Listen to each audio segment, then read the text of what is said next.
बच्चों आज जो चैप्टर स्टार्ट होने जा रहा है उसका नाम है थर्मल एक्सपेंशन। थर्मल एक्सपेंशन है ना। तो बढ़िया सी बेटा नई नोटबुक होगी आपकी, उसमें अच्छे से हेडिंग डालो थर्मल एक्सपेंशन। ठीक है, बढ़िया सा चैप्टर है बेटा, बहुत मजा आएगा इसमें। Thermal expansion, thermal expansion, thermal expansion. ठीक है, क्या है बेटा थर्मल एक्सपेंशन? देखो थर्मल यहां पर टेम्परेचर को रिप्रेजेंट करता है। थर्मल का मतलब यहां पर टेम्परेचर से है ना। थर्मल का मतलब बच्चों यहां पर किससे है? टेम्परेचर से है, हीट से है ना। किससे है सर? टेम्परेचर से है ना, हीट से है। करेंगे बात, बहुत डिटेल में बात करेंगे। और बेटा एक्सपेंशन का मतलब तो आप जानते ही हो, है ना। एक्सपेंशन का मतलब तो आप जानते ही हो। ठीक है, तो थर्मल एक्सपेंशन, सभी लोग तैयार हैं? चैप्टर स्टार्ट किया जाए बच्चों?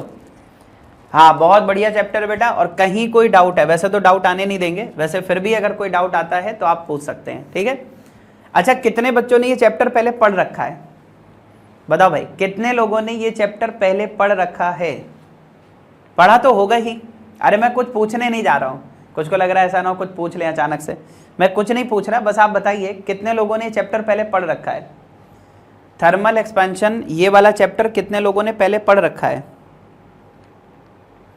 अच्छा, कई लोगों ने पढ़ रखा है, कई लोगों ने नहीं भी पढ़ा है। तो कोई बात नहीं बच्चों, नहीं पढ़ा है तो भी पढ़ लेंगे, और पढ़ा है तो भी कुछ ना कुछ तो आपको नया मिलेगा ही मिलेगा, है ना।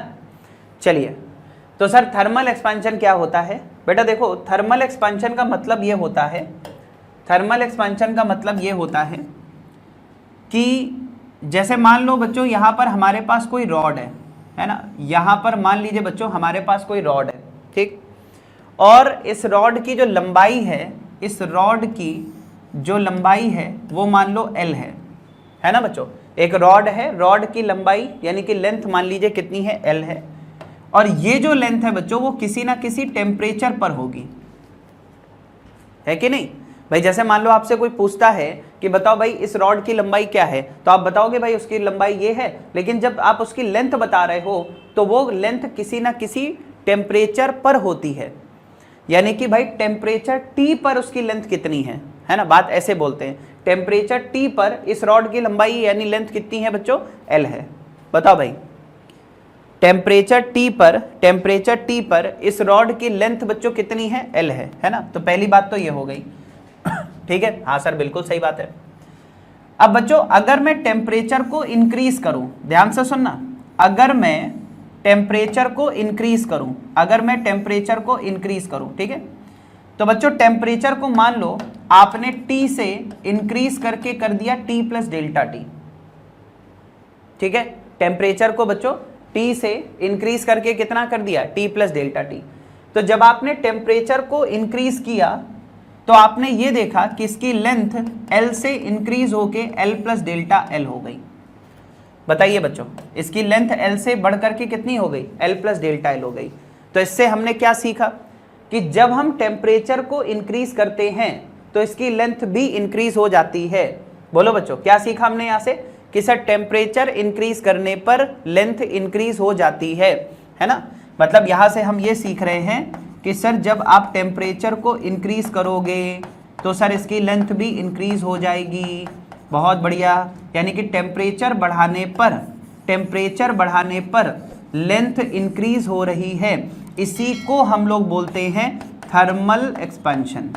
इसी को क्या बोलते हैं? Thermal expansion. बताओ कोई समस्या, कोई प्रॉब्लम, कोई दिक्कत, कोई परेशानी? इसी को क्या बोलते हैं बच्चों? Thermal expansion. ठीक है, यानी कि अगर आप टेम्परेचर इंक्रीज करोगे, ठीक है, टेम्परेचर इंक्रीज करोगे तो इसकी लेंथ इंक्रीज हो जाएगी। लेंथ जितने से इंक्रीज हो जाएगी, ठीक है, वो बात की बात है। बट ये बात तो समझ में आ रही ना सर कि टेम्परेचर बढ़ाने पर लेंथ बढ़ रही है। और सर अगर टेम्परेचर बढ़ाने पर लेंथ बढ़ रही है, इसी प्रोसेस, इसी फिनोमेना को हम क्या बोलते हैं? Thermal expansion. बताओ क्या यहां तक कोई समस्या, यहां तक कोई दिक्कत? बोलो बच्चों, क्या यहां तक कोई दिक्कत? मैंने क्या बोला? अगर किसी बॉडी का टेम्परेचर इंक्रीज करने पर हमें यह दिखता है कि उसकी लेंथ में इंक्रीमेंट हुआ है, अगर टेम्परेचर इंक्रीज होने पर उसकी लेंथ बढ़ते हुए दिख रही है तो उसको हम बोलते हैं थर्मल एक्सपांशन। क्या तुम्हें एक बेसिक आइडिया मिल रहा है बच्चों? बोलो, क्या बेसिक आइडिया मिल रहा है? ठीक है, चलो कोई डाउट नहीं है, क्लियर है, बहुत बढ़िया। तो मुझे लगता है सर बेसिक आइडिया मिल गया सर कि टेम्परेचर को इंक्रीज करने पर लेंथ इंक्रीज हो गई है, इसका मतलब ये सर थर्मल एक्सपांशन है। अब बच्चों मैं थोड़ा सा इसको और आपको इलेबरेट करके बताता हूं, जरा ध्यान से सुनिएगा। केवल लेंथ इंक्रीज नहीं होती है, देखो जैसे मान लो बच्चों, पॉइंट नंबर 2, मान लो बच्चों यहां पर थोड़ी देर के लिए ऐसे मान लो बच्चों हमारे पास एक मेटल प्लेट है, प्लीज ध्यान से सुनिएगा। मान लीजिए बच्चों हमारे पास एक मेटल प्लेट है ना, मेटल प्लेट है, और इस मेटल प्लेट में बच्चों कैविटी है ना, एक मेटल प्लेट है और उसमें क्या है, कैविटी है। सर मेटल कहां कहां पर है? ये जितना शेडेड रीजन देख रहे हो वो सब मेटल है, जितना शेडेड रीजन देख रहे हो वो सब मेटल है, जितना शेडेड रीजन देख रहे हो वो सब मेटल है।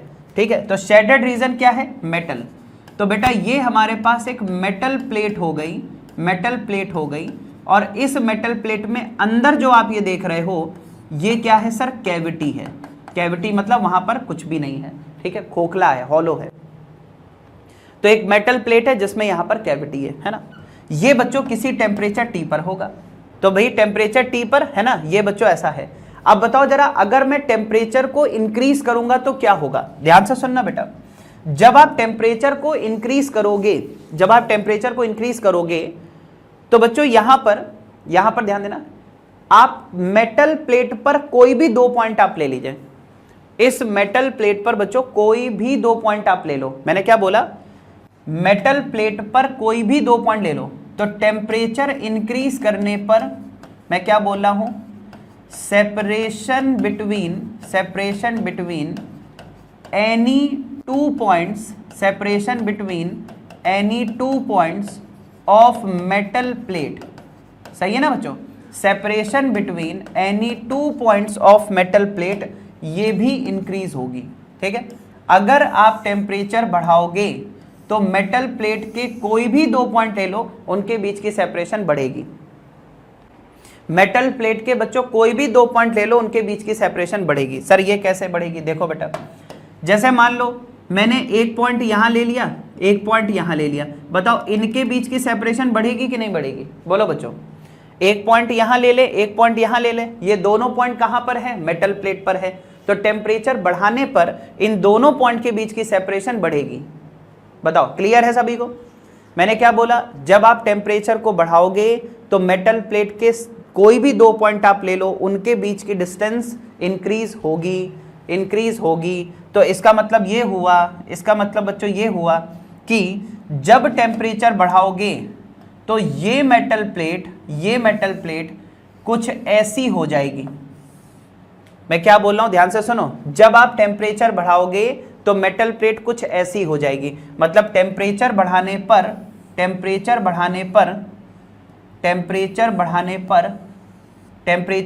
पर सब कुछ बढ़ जाएगा। सब कुछ समझ लो, सब कुछ, यानी कि कोई भी 2 पॉइंट के बीच की सेपरेशन ले लो, बढ़ेगी।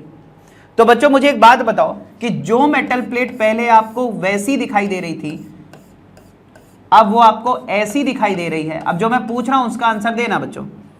ये बताओ, मैं 2 डायमेंशंस की बात कर रहा हूं, एक तो मेटल प्लेट का डायमेंशन ले लो a, और दूसरा इस कैविटी की रेडियस आप ले लो r। मेटल प्लेट का डायमेंशन ले लो a और इस कैविटी की रेडियस ले लो r। बताओ बच्चों, मेटल प्लेट का डायमेंशन इंक्रीज हुआ है या साथ ही साथ कैविटी में भी इंक्रीमेंट हुआ है? बोलो बच्चों, टेम्परेचर बढ़ाने पर केवल मेटल प्लेट का डायमेंशन बढ़ा है या कैविटी का भी डायमेंशन बढ़ा है? सभी बच्चे बताएं, केवल मेटल प्लेट का डायमेंशन बढ़ा है या कैविटी भी बढ़ गई है? मेटल प्लेट बढ़ा है या कैविटी बढ़ी है? दोनों बढ़े हैं सर, दोनों बढ़े हैं। बिल्कुल सही बात है बेटा, दोनों बढ़ गए। यानी कि जो रेडियस पहले r थी, अब मान लो वो यहां पर r डैश है, जो डिस्टेंस पहले a थी, अब मान लो वो a डैश है। तो हम कहेंगे कि भाई r dash is greater than r या a dash is greater than a। यानी कि सर टेम्परेचर बढ़ाने पर सिर्फ मेटल प्लेट का डायमेंशन नहीं बढ़ेगा, जो कैविटी है उसका भी डायमेंशन बढ़ जाएगा। तभी तो मैंने बोला separation between any two points of the metal plate will increase. ठीक है, आप टेम्परेचर बढ़ाओगे तो रॉड है तो रॉड की लेंथ बढ़ जाएगी, मेटल प्लेट है तो मेटल प्लेट की एज लेंथ सब बढ़ जाएगी। अगर कैविटी है तो कैविटी में भी तो मेटल के 2 पॉइंट होंगे, उनके बीच की सेपरेशन बढ़ेगी तो कैविटी भी एक्सपेंड करेगी। यानी कि हम क्या बोल रहे हैं बच्चों कि जब आप टेम्परेचर बढ़ा रहे हैं तो जो मेटल प्लेट है उसमें एक्सपेंशन हो रहा है, जो कैविटी है उसमें भी एक्सपेंशन हो रहा है। तो मेटल प्लेट और कैविटी दोनों एक्सपेंड करेंगे बच्चों, मेटल प्लेट और कैविटी दोनों एक्सपेंड करेंगे। बात समझ में आई? बोलो भाई, क्या यहां तक बात समझ में आई? बोलो बोलो बोलो। तो मेटल प्लेट भी एक्सपेंड करेगी और कैविटी भी एक्सपेंड करेगी, यानी कि बच्चों यहां पर दोनों में एक्सपेंशन हो रहा है। तो सर फिर से एक बार जरा सारी चीजें रिवाइज करा दो। देखो बेटा, अगर टेम्परेचर बढ़ाते हैं, मैंने क्या बोला, अगर टेम्परेचर बढ़ाते हैं तो टेम्परेचर बढ़ाने पर लेंथ का बढ़ना, किन्हीं भी 2 पॉइंट के बीच की सेपरेशन का इंक्रीज होना, इसी को हम थर्मल एक्सपेंशन बोलते हैं। जैसे टेम्परेचर बढ़ाया तो रॉड की लेंथ बढ़ गई, इसको हम थर्मल एक्सपेंशन बोलेंगे। यहाँ पर बच्चों टेम्परेचर बढ़ाया तो इस मेटल प्लेट की डायमेंशन बढ़ गई, कैविटी की भी डायमेंशन बढ़ गई, इसको हम क्या बोलते हैं सर? थर्मल एक्सपेंशन बोलते हैं। क्या यहाँ तक सभी को क्लियर है? बोलो बच्चों, यहाँ तक कोई प्रॉब्लम, कोई डाउट, कोई समस्या? जितना मैंने बताया उसमें कोई डाउट तो नहीं है? ये बताओ, जितना अभी तक हम लोगों ने पढ़ा उसमें कोई डाउट है? चलो बहुत बढ़िया, सब क्लियर है, ऑल क्लियर, बहुत बढ़िया, आगे बढ़ते हैं, है ना बच्चों। एक काम करो, जितना आपके सामने है पहले उतना नोट कर लो, फिर मैं एक क्वेश्चन आपको दूंगा, उसे हम सब लोग सॉल्व करेंगे। पहले इतना पूरा नोट कर लो, पॉइंट नंबर 1 ये नोट कर लो, पॉइंट नंबर 2 ये नोट कर लो, ठीक है? तो जितना आपके सामने लिखा है फटाफट इसको नोट करें, फिर हम आगे बढ़ेंगे। चलिए, और बेटा एक बात सोचो, अगर मैंने आपको ये बोल दिया कि कोई भी 2 पॉइंट आप ले लो, उनके बीच की डिस्टेंस बढ़ रही है, मैंने क्या बोल दिया आपको कि आप कोई भी 2 पॉइंट ले लीजिए, उनके बीच की डिस्टेंस बढ़ रही है, तो यार मुझे एक बात बताओ, जैसे मान लो ये पेन है, ठीक है?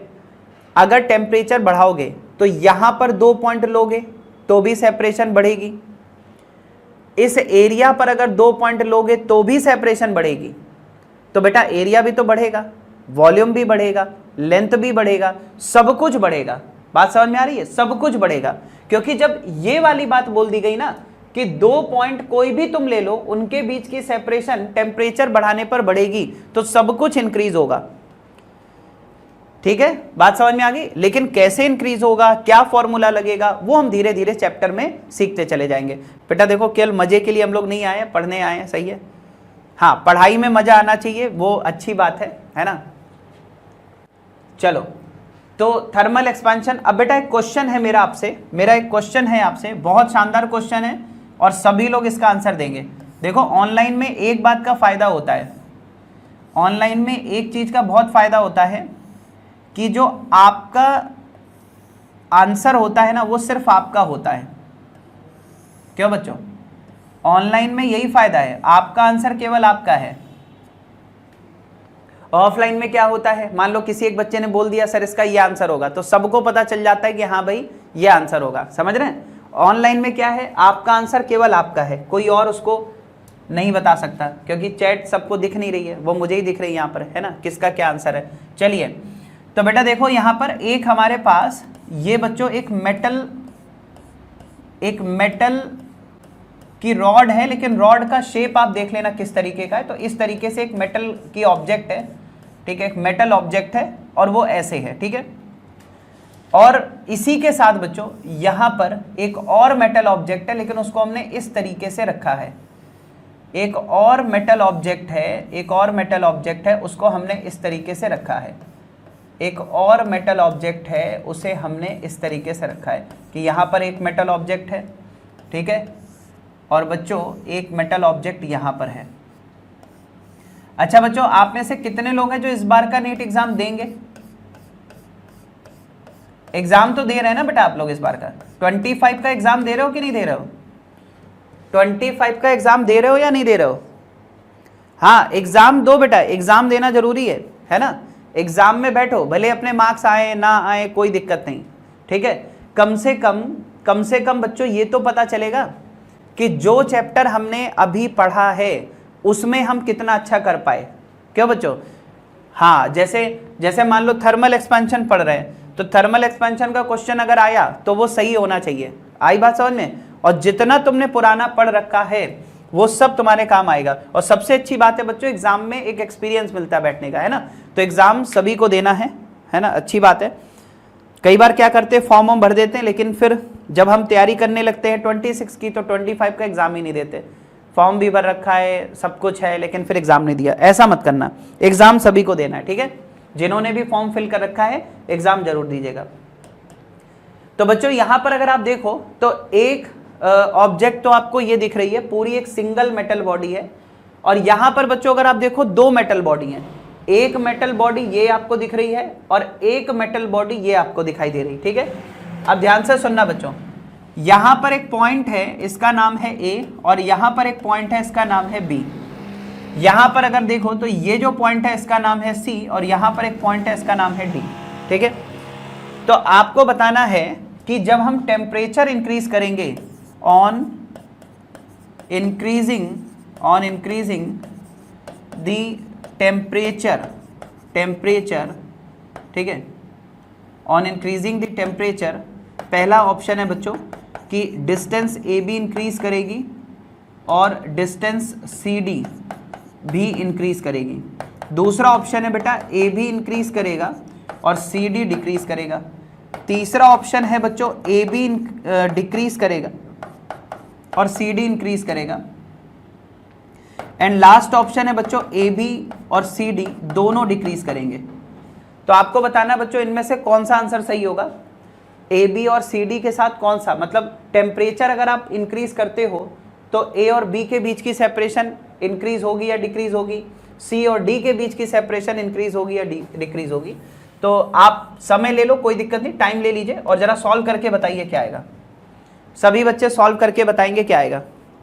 थोड़ा सा दिमाग लगाओ बच्चों और सॉल्व करो।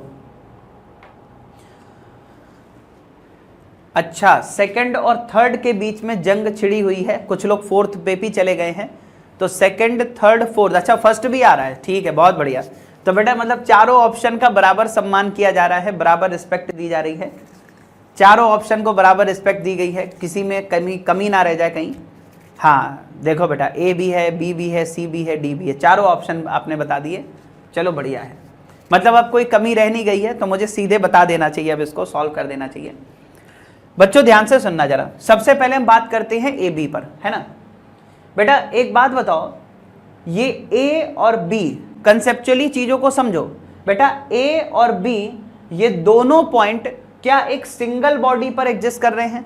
बोलो बच्चों, ये जो ए और बी दो पॉइंट आपको दिखाई दे रहे हैं, क्या ये दोनों पॉइंट एक सिंगल बॉडी पर एग्जिस्ट कर रहे हैं? बोलिए, ये जो दो पॉइंट आपको दिख रहे हैं ए और बी, क्या ये दोनों पॉइंट एक ही बॉडी पर दिखाई दे रहे हैं? यस सर, एक ही बॉडी पर दिखाई दे रहे हैं। इसका मतलब ये हुआ बच्चों, इसका मतलब ये हुआ कि जैसे मान लो कि पहले ये बॉडी बच्चों ऐसी थी, ठीक है, मान लो बच्चों पहले ये वाली जो बॉडी थी वो ऐसी थी। मैं थोड़ा सा छोटा करके दिखा रहा हूं ताकि आप बहुत ज़्यादा जगह भी ना जाए और समझ भी जाए, है ना। तो बच्चों मान लीजिए पहले ये बॉडी ऐसी थी, है ना। अब जब आप टेम्परेचर इंक्रीज करोगे, तो मैंने क्या बोला था, किसी भी बॉडी का जब हम टेम्परेचर बढ़ाते हैं तो उसके कोई भी दो पॉइंट आप ले लो, उनके बीच की डिस्टेंस हमेशा बढ़ती है। तो बच्चों अगर डिस्टेंस हमेशा बढ़ती है, तो जो बॉडी अभी आपको ऐसी दिखाई दे रही है, इसके सभी पॉइंट्स के बीच की सेपरेशन बढ़ेगी, सभी पॉइंट्स के बीच की सेपरेशन बढ़ेगी। तो बच्चों क्या आपको नहीं लगता है कि ये कुछ ऐसा हो जाना चाहिए? मतलब ये कि जिन पॉइंट्स के बीच की सेपरेशन पहले इतनी थी, अब वो सेपरेशन बढ़ करके इतनी हो जाएगी।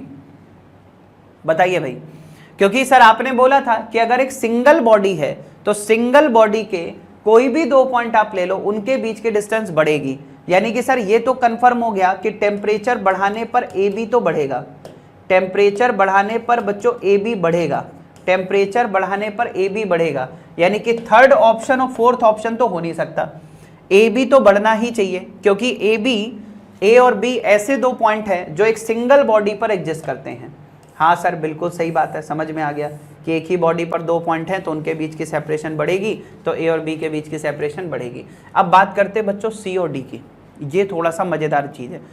एक बात बताओ बेटा, ये जो सी है वो किस बॉडी पर है? वो इस वाली बॉडी पर है, और जो डी है वो एक दूसरी बॉडी पर है। क्या आपको एक बात समझ में आ रही है? सी और डी ये दोनों पॉइंट्स एक ही बॉडी पर है या अलग अलग बॉडी पर है? बताओ बच्चों, सी और डी एक ही बॉडी पर दो पॉइंट है या दो डिफरेंट बॉडीज पर दो पॉइंट है? तो एकदम क्लियर है बेटा कि सी एक अलग बॉडी पर है, डी एक अलग बॉडी पर है। तो सर ये दोनों बॉडी तो एक्सपैंड होंगी। सोचो, ये भी बॉडी एक्सपैंड होगी, ये भी बॉडी एक्सपैंड होगी। जब आप टेम्परेचर बढ़ाओगे तो ये बॉडी और ये बॉडी दोनों एक्सपैंड होंगी। तो जरा एक काम करते हैं, डायग्राम बना के समझते हैं। भाई देखो, एक बॉडी तो बच्चों हमारे पास ये है, सभी बच्चे ध्यान से समझे, एक बॉडी हमारे पास ये है, और बच्चों अगर हम देखें तो दूसरी बॉडी हमारे पास ये है। अब जरा समझना मेरी बात, ध्यान से सुनना बेटा, ताकि कंसेप्चुअली हम लोग बिल्कुल स्ट्रांग हो जाए। फिजिक्स में वो बच्चा कभी नहीं डरता है जिसके कंसेप्ट मजबूत होते हैं। फिजिक्स में डर उसी को लगता है जिसने चीजें रट रट के आगे बढ़ी होती हैं। ठीक है, इधर आओ। मैंने बोला कि ये बॉडी एक्सपैंड होगी और ये भी एक्सपैंड होगी। अच्छा बच्चों एक बात बताओ, जब कोई बॉडी एक्सपैंड होती है तो वो एक डायरेक्शन में एक्सपैंड होती है या हर एक डायरेक्शन में एक्सपैंड होती है? अगर कोई बॉडी को एक्सपैंड होने दिया जाए तो वो एक ही डायरेक्शन में एक्सपैंड होगी या ऑल पॉसिबल डायरेक्शन में एक्सपैंड होगी? अगर कोई बॉडी एक्सपैंड हो रही है तो वो सिंगल डायरेक्शन में एक्सपैंड होगी या ऑल पॉसिबल डायरेक्शन में एक्सपैंड होगी? सर ऑल पॉसिबल डायरेक्शन में एक्सपैंड होगी। तो बेटा एक बात मुझे बताओ, जैसे ये बॉडी है तो ये इस डायरेक्शन में भी एक्सपैंड होगी, इस डायरेक्शन में भी एक्सपैंड होगी, इस डायरेक्शन में भी एक्सपैंड होगी, इस डायरेक्शन में भी एक्सपैंड होगी, इस डायरेक्शन में भी एक्सपैंड होगी, इधर भी एक्सपैंड होगी, इधर भी एक्सपैंड होगी, इधर भी एक्सपैंड होगी। इसी तरह ये बॉडी इधर भी एक्सपैंड होगी, इधर भी एक्सपैंड होगी, इधर भी एक्सपैंड होगी, इधर भी एक्सपैंड होगी, इधर भी एक्सपैंड होगी। बच्चों मैं आपसे क्या बोल रहा हूं कि ये बॉडी ऑल पॉसिबल डायरेक्शन में एक्सपैंड हो रही है, ये बॉडी ऑल पॉसिबल डायरेक्शन में एक्सपैंड हो रही है। तो मुझे इतना बताओ कि बेटा देखो, ये वाला पॉइंट किधर गया? इधर गया। ये वाला पॉइंट किधर गया? इधर आया। यानी कि सर जो पॉइंट सी है वो इधर चला गया, जो पॉइंट डी है वो इधर आ गया। तो इनके बीच की जो डिस्टेंस है बच्चों वो डिक्रीज कर गई। बताओ क्या मेरी बात समझ में आ रही है? हेलो बच्चों, क्या मेरी बात समझ में आ रही? मैं क्या बोल रहा हूं? मैंने आपसे क्या बोला, जैसे मान लो बच्चों एक और एग्जांपल देखो, एक और एग्जांपल देखो। मान लो एक बॉडी ये है और एक बॉडी ये है ना? अभी समझ रहा? और इनके बीच का गैप ये देख पा रहे हो ना, ये वाला गैप है ना, दोनों थम्स के बीच का जो गैप है। सोचो ये वाली बॉडी बच्चों एक्सपैंड हो जाए, ये वाली बॉडी भी एक्सपैंड हो जाए, तो दोनों के बीच का जो गैप है वो तो कम हो जाएगा ना। बोलो, दोनों के बीच का गैप तो कम हो जाएगा ना। मैंने क्या बोला, ये बॉडी एक्सपैंड होगी तो हर डायरेक्शन में एक्सपैंड होगी, ये बॉडी एक्सपैंड होगी तो भी वो हर डायरेक्शन में एक्सपैंड होगी। तो बेटा दो पॉइंट्स के बीच का गैप कम हो जाएगा। यानी कि अगर CD की बात की जाए तो बेटा टेम्परेचर बढ़ाने पर CD डिक्रीज कर रहा है। तो सर हमारा आंसर क्या जाएगा? Second option. हमारा आंसर क्या जाएगा बच्चों? सेकंड ऑप्शन जाएगा। क्या बात समझ में आई सभी को? क्या बात समझ में आई सभी को? तो सर इसका मतलब क्या हुआ कि अगर हम टेम्परेचर इंक्रीज करते हैं, अगर हम टेम्परेचर इंक्रीज करते हैं तो C और D के बीच का जो सेपरेशन है वो डिक्रीज कर जाएगा और AB के बीच का सेपरेशन बढ़ जाएगा। एक बार फिर से समझ लो सारी बातें, इधर आओ। बताओ बच्चों, अगर हम टेम्परेचर इंक्रीज करते हैं, क्योंकि A और B दोनों सिंगल बॉडी के दो पॉइंट हैं, अगर एक ही बॉडी पर दो पॉइंट लोगे तो उनके बीच की सेपरेशन हमेशा इंक्रीज करेगी। लेकिन अगर हम दो अलग अलग बॉडी पर पॉइंट्स लेते हैं, अगर हम अलग अलग बॉडी पर पॉइंट्स लेते हैं तो ये बॉडी इंडिपेंडेंट एक्सपैंड होगी, ये बॉडी इंडिपेंडेंट एक्सपैंड होगी। तो जब दोनों एक्सपैंड होंगी तो उनके बीच का गैप कम हो जाएगा, यानी कि CD वहां पर डिक्रीज कर जाएगा। क्या सभी को ये बात क्लियर है? चलो बहुत बढ़िया बेटा, बहुत बढ़िया। पहले भले आंसर अलग अलग रहा हो आप लोग का, बट मुझे लगता है अब सबको क्लियर हो गया होगा। ठीक है, समझ आ गई बात? तो आप जल्दी से बच्चों इसको नोट कर लो, फिर हम आगे बढ़ते हैं। इसको नोट कर लो, फिर हम आगे बढ़ते हैं। ठीक है, इसे नोट कर लीजिए। अच्छा, कोई पॉइंट आपको लगा करे ना बेटा कि आपके हिसाब से इंपॉर्टेंट है, आप उसको अपने हिसाब से नोट कर लिया करो वहां पर। अगर आपको लगता है कि कोई सर ने ऐसा पॉइंट बताया है जो मुझे पहले क्लियर नहीं था, तो वो आप उसको अलग से नोट कर लिया करो। ठीक है, चलिए तो इसको लिख लीजिए, फिर आगे बात करते हैं इसी पर। चलिए सर, बहुत बढ़िया। तो सर एक बात अपने को समझ में आई है क्या? बच्चों बताओ जल्दी से, बताओ पहली बात अपने को क्या समझ में आई थी कि सर अगर हम टेम्परेचर बढ़ाएंगे तो रॉड है तो उसकी लेंथ बढ़ जाएगी, अगर कोई भी बॉडी है तो उसके कोई भी 2 पॉइंट ले लो, उनके बीच की सेपरेशन बढ़ेगी। इससे हमें यह भी समझ में आया कि सिर्फ डायमेंशन ही नहीं बढ़ेगी, कैविटी भी एक्सपेंड कर जाएगी, कैविटी भी एक्सपेंड कर जाएगी। सही है ना बच्चों, है ना? और ये क्वेश्चन तो बहुत ही शानदार है बच्चों। इसमें देखो सिंगल बॉडी भी आ गई और 2 इंडिविजुअल बॉडी भी आ गई। बात समझ में आई? और दोनों में एक ही बात है क्या कि टेम्परेचर बढ़ाओगे तो एक्सपेंशन होगा, टेम्परेचर बढ़ाओगे तो एक्सपेंशन होगा। चलिए, क्या अब हम लोग आगे बढ़ें? क्या हम लोग आगे बढ़ सकते हैं? सभी ने नोट कर लिया है? चलिए सर, बहुत बढ़िया, शानदार, मजा आ गया। अब बच्चों देखो, अब हम यहां पर ये जानना चाहेंगे कि सर टेम्परेचर बढ़ाने पर एक्सपेंशन क्यों हो रहा है। बताओ, क्या आप जानना नहीं चाहते हो कि सर ठीक है, अभी आप बोल रहे थे कि भाई टेम्परेचर अगर बढ़ाओगे तो बॉडी में एक्सपेंशन होगा, अगर टेम्परेचर बढ़ाओगे तो बॉडी में एक्सपेंशन होगा। अब हम ये जानना चाहते हैं कि बॉडी में एक्सपेंशन क्यों होगा। भाई ये क्वेश्चन आना चाहिए ना कि बॉडी में एक्सपेंशन क्यों हो रहा है। बोलो भाई, टेम्परेचर बढ़ाने पर बॉडी एक्सपेंड ही क्यों हो रही है ना? बॉडी कॉन्ट्रैक्ट भी तो हो सकती थी, टेम्परेचर बढ़ाने पर बॉडी में एक्सपेंशन क्यों हुआ? तो बच्चों इसका जो आंसर है उसके लिए हमें पोटेंशियल एनर्जी कर्व पे चलना पड़ेगा। किस पर चलना पड़ेगा? पोटेंशियल एनर्जी कर्व को समझना पड़ेगा, है ना? तो चलिए, सब लोग तैयार हैं क्या? पोटेंशियल एनर्जी कर्व देखो बच्चों, हम यहां पर क्या करेंगे, वाई एक्सेस पर रखेंगे पोटेंशियल एनर्जी को, वाई एक्सेस पर रखेंगे बच्चों पोटेंशियल एनर्जी को, ठीक है, और एक्स एक्सेस पर रखेंगे सेपरेशन को, यानी कि आर। एक्स एक्सेस पर रखेंगे सेपरेशन यानी कि आर। और बच्चों पोटेंशियल एनर्जी का जो कर्व है वो बेटा कुछ ऐसा है। देखो, पोटेंशियल एनर्जी का जो कर्व है बच्चों वो कुछ ऐसा है। ये देखिए, जो पोटेंशियल एनर्जी कर्व है वो बेटा ऐसा कुछ दिखाई दे रहा होगा आपको, है ना? मैं फिर से ड्रॉ करता हूं। देखो, पोटेंशियल एनर्जी कर्व बच्चों कुछ इस तरीके का आपको दिखाई दे रहा है। सर बिल्कुल सही है, पोटेंशियल एनर्जी कर्व दिख रहा है। मैं एक छोटा सा क्वेश्चन पूछता हूं, बताइए बच्चों, ये जो पोटेंशियल एनर्जी कर्व है वो सिमेट्रिक है या एसिमेट्रिक है? बताइए बच्चों, पोटेंशियल एनर्जी कर्व आपको बिल्कुल सिमेट्रिक दिखाई दे रहा है या एसिमेट्रिक दिखाई दे रहा है? देखो मैं आपको बताऊं, जैसे मान लो पोटेंशियल एनर्जी कर्व अगर ऐसा होता तो आप क्या बोलते कि सर इस एक्सिस के अबाउट ये सिमेट्रिक है। बोलो बच्चों, बात समझ में आ रही है क्या? हाँ बिल्कुल सही है बेटा। अगर ऐसा होता तो हम क्या बोलते, सर सिमेट्रिक है। लेकिन पोटेंशियल एनर्जी कर्व बच्चों ऐसा है, मतलब इस एक्सिस के अबाउट इधर अलग है, इधर अलग है, इधर और इधर बिल्कुल अलग अलग है। तो बेटा ये सिमेट्रिक नहीं है, ये एसिमेट्रिक कर्व है। ये कैसा है बच्चों? एसिमेट्रिक कर्व, ठीक है, असिमेट्रिक कर्व। क्लियर है? तो सर पोटेंशियल एनर्जी कर्व जो है वो सिमेट्रिक नहीं है। अच्छा, तो मतलब क्या सर इसी से एक्सपेंशन हो रहा है? नहीं, अभी बताएंगे। केवल इतना जानने से एक्सपेंशन नहीं होगा, उसको सीखना पड़ेगा क्या हो रहा है। तो बच्चों जरा बात समझना, होता क्या है, होता ये है कि जैसे मान लो मैंने कहा कि नॉर्मली मान लीजिए बच्चों, यहां पर देखो, नॉर्मली क्या होता है बच्चों, बॉडी मान लो अपनी मिनिमम पोटेंशियल एनर्जी पर है। मिनिमम पोटेंशियल एनर्जी का मतलब ये है कि 2 एटम्स के बीच की जो सेपरेशन है बच्चों, या 2 पार्टिकल्स के बीच की जो सेपरेशन है वो r0 है। और r0 पर मान लो बच्चों पोटेंशियल एनर्जी क्या है, मिनिमम है ना? यहां तक तो हमें समझ में आता है। बिल्कुल सर, पोटेंशियल एनर्जी मिनिमम है जब सेपरेशन कितनी है, r0। पोटेंशियल एनर्जी मिनिमम है जब सेपरेशन कितनी है बच्चों, r0 है। अब मुझे एक बात बताओ, अगर मैं टेम्परेचर को इंक्रीज करूंगा बच्चों, अगर मैं टेम्परेचर को इंक्रीज करूंगा तो बताओ एनर्जी भी इंक्रीज होगी।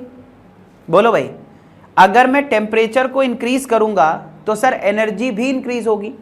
तो मान लो बेटा जब तुमने टेम्परेचर बढ़ाया तो एनर्जी बढ़ करके, ध्यान से सुनना बेटा, टेम्परेचर बढ़ाने पर मान लो एनर्जी बढ़ी, एनर्जी बढ़ करके मान लो नई एनर्जी जो है वो मान लो ये है यू। मान लो टेम्परेचर बढ़ाया तो एनर्जी बढ़ी तो एनर्जी यहां से बढ़ के मान लो यहां तक आ गई, ठीक। अब बच्चों ये वाली जो एनर्जी है इसके करस्पॉन्डिंग सेपरेशन चेक करो क्या है। तो इस एनर्जी के करस्पॉन्डिंग अगर हम देखें तो पार्टिकल्स के बीच की जो सेपरेशन है वो 1 नहीं 2 है। फिर से देखो, पार्टिकल्स के बीच की सेपरेशन 1 नहीं 2 है। कैसे सर?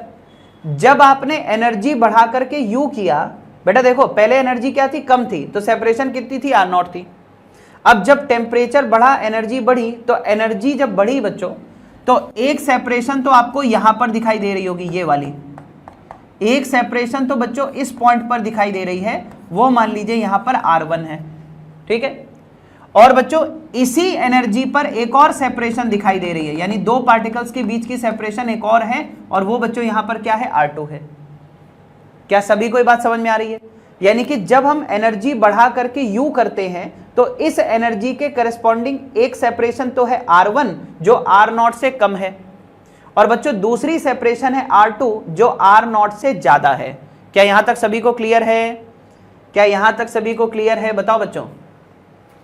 यानी कि सर एनर्जी जब इंक्रीज हुई तो नई वाली जो एनर्जी है उसके करस्पॉन्डिंग दो पार्टिकल के बीच की सेपरेशन R1 भी हो सकती है और R2 भी हो सकती है। अच्छा बच्चों बताओ, अच्छा मुझे एक बात बताओ बच्चों, सोचो बेटा, अगर मान लो जो नई वाली एनर्जी है अगर उसके करस्पॉन्डिंग केवल एक सिंगल सेपरेशन होती R1 तो क्या होता बच्चों? मान लो केवल एक ही सेपरेशन होती R1 तो क्या होता कि जिन पार्टिकल्स के बीच की सेपरेशन पहले R0 थी अब उन सब के बीच की सेपरेशन R1 हो जाती, और R1 की वैल्यू R0 से कम है, यानी जिन जिन पार्टिकल्स के बीच की सेपरेशन पहले R0 थी अब वो सब सेपरेशन कम होकर के R1 हो जाता, तो बॉडी कॉन्ट्रैक्ट हो जाती। बच्चों बात समझ में आ रही है? अगर सेपरेशन सिर्फ R1 होती तो सभी पार्टिकल्स के बीच की सेपरेशन जो पहले R0 थी अब वो डिक्रीज होके R1 हो जाती, यानी कि सेपरेशन सभी में डिक्रीज कर जाती है, तो बॉडी छोटी हो जाती।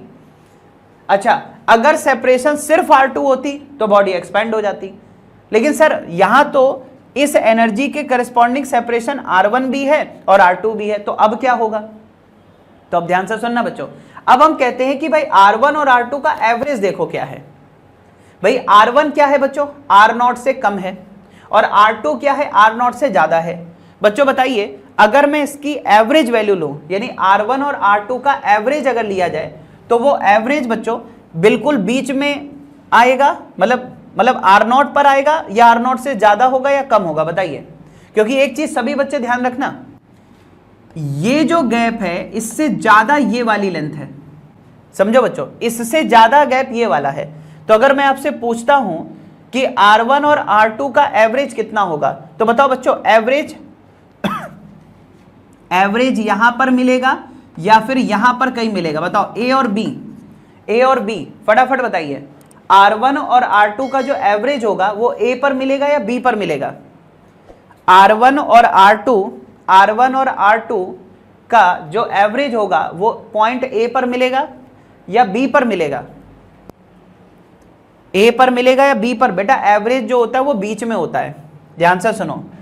जैसे मान लो मैंने कहा कि यहां पर है R1 और यहां पर है बेटा R2, तो इसका जो एवरेज है वो बिल्कुल बीच में आएगा ना, इसके R1 R2 का एवरेज बिल्कुल बीच में आएगा।